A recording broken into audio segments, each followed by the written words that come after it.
All right, y'all. So here's something else they don't tell you about spiritual awakening. No one tells you that you are going to have to experience dark night of the soul and ego deaths. And these are two of the most excruciatingly painful things that you will ever go through. And these are necessary because God, source, the universe, uses these experiences to purge you from your old identity, your old belief systems, your old comfort zones, to move you to the new place in your life that you're going to be. So dark night of the soul looks like this.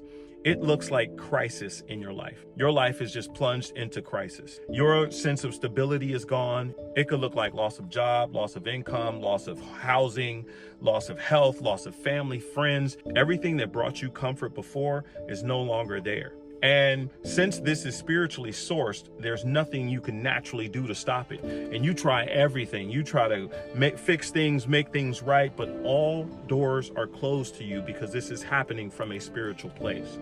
And so I want you to imagine the feeling of that. That is excruciatingly painful. It is terrifying. You start to lose your mental health. You think you're crazy and no one can help you. And as if that is not enough, but wait, there's more. You got an ego death coming. You know what that looks like? Any identity that you have held on to is going to dissolve.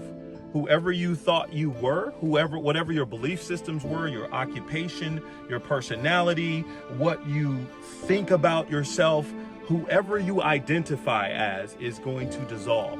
And that's another excruciating process.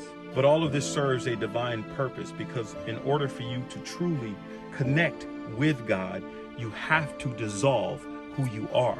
You have to dissolve your belief systems, your religious belief systems, the societal and cultural programming that you have. All of that has to go. And so the process of the dark night of the soul and ego death is the burning away of all of that so that you can connect directly to God. And that only happens once you surrender to those two processes. The hardest thing to do is surrender and allow yourself to fall to the bottom. But when you allow yourself to fall to the bottom, that's when you go to the top. That is the cheat code for ego death and the dark night of the soul. Surrender to it. Once you surrender to it, then your connection becomes very, very clear. Your signal becomes clear directly to God. Once your signal and connection to God becomes clear, everything changes from you. You walk in gratitude, you walk in peace, you walk in true love. You see the world differently because you have a lot of people that have awakened and say, I've awakened and this world is horrible and I hate people now, so I'm just going to go into seclusion.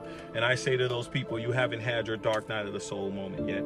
You haven't had your ego death yet. Because think of how much ego it takes to say the world is horrible except for me. Think about that. Your ego death is going to show you that you are horrible too.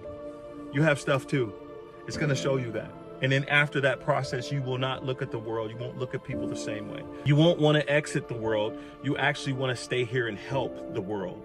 Because then that's when you start gaining a level of Christ consciousness. So if you think about how Jesus was when he walked the earth, he loved on people that the world said didn't deserve love.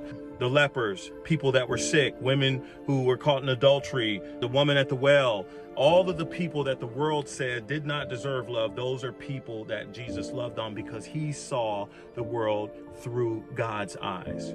Far too many people are religious and awakened individuals don't see the world through God's eyes. And that's why they're still able to harm other people while claiming God. The point of your dark night of the soul and your ego death is for you to see the world as God sees it. And when you see the world that way, your language changes from, oh, I hate this place and I hate people, to, yes, I see that this world is dense. How can I use my gifts to make it better? How can I become a light that shines in a dark world? How can I love on people? So then you start to use your specific gifts to love on people the way that Jesus loved on people, the way that Buddha loved on people, and all of the other awakened individuals. So I don't wish the dark night of the soul or ego deaths on anyone, but whoever it's meant to happen to, it's going to happen to. I want to say to you, stay strong during that process, but that ain't it. It's actually surrender. Surrender, fall to the bottom, because when you get to the bottom, that's when you find everything that you need to rise to the top. Top meaning higher level of consciousness, Christ consciousness. So don't give up on yourself. I know it hurts. It's a part of the process. Keep going. You're going to get through it.